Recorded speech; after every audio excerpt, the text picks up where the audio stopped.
What's up, everyone? I'm Joe, Subtle Art Soap. I have a little soap cutting video for you this morning. This is night out. Now, I've been cutting soap all morning. Yesterday was bath soaps and shampoo bars, so I've been cutting them this morning. I made them all yesterday. I'm cutting them all this morning. But this is the only one with a swirl in it, so I thought it'd be cool to put a little video together and let you see how the swirl turned out. But before we do that, I want to show you something new that I made yesterday and I cut this morning. That's this right here. This is Night Out Shampoo Bar. And these were cut this morning.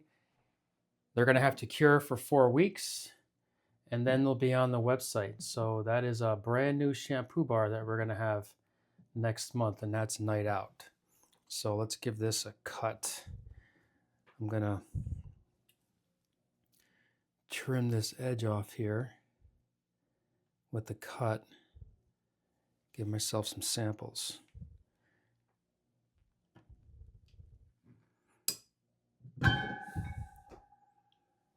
Move that. All right, let's take a look at this cut.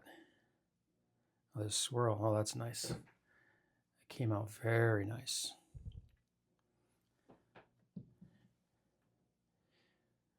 I like these drop swirls because it's never the same.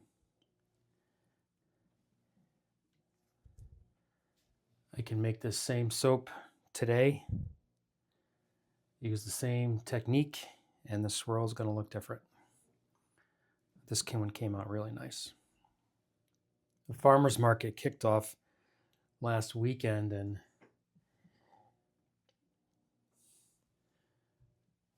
it went well, so I'm going to be scrambling to get things stocked back up the next month or so. On top of that, we have an event next weekend. So we'll have the farmer's market on Saturday, but then we also have an event Friday, Saturday, Sunday. So the stock that I'm making now is to make sure I'm caught up after the events. Get this last one cut here, and then I'll do little sample slices. All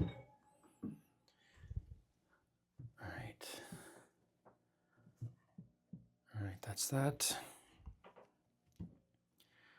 Let's get this cut to the sample slices.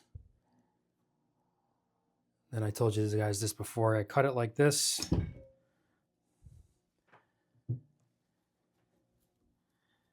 And then I cut those in half, and that's where my samples come from. My samples are a little bit bigger than what you get in a lot of samples that you get, but I want you to be able to actually use the soap as a sample instead of just smell it. I want you to be able to use it. So I'll cut this in half, and then I'll get 2 samples out of each slice. And I do that with every loaf that I make. So when I make a loaf of soap, I ended up with 8 samples in total. From the slice I take off the end, and then the 3 that I make from that center bar. All right, guys, that'll do it. Thanks for watching. Have a great weekend, and I will catch you next time. Take care.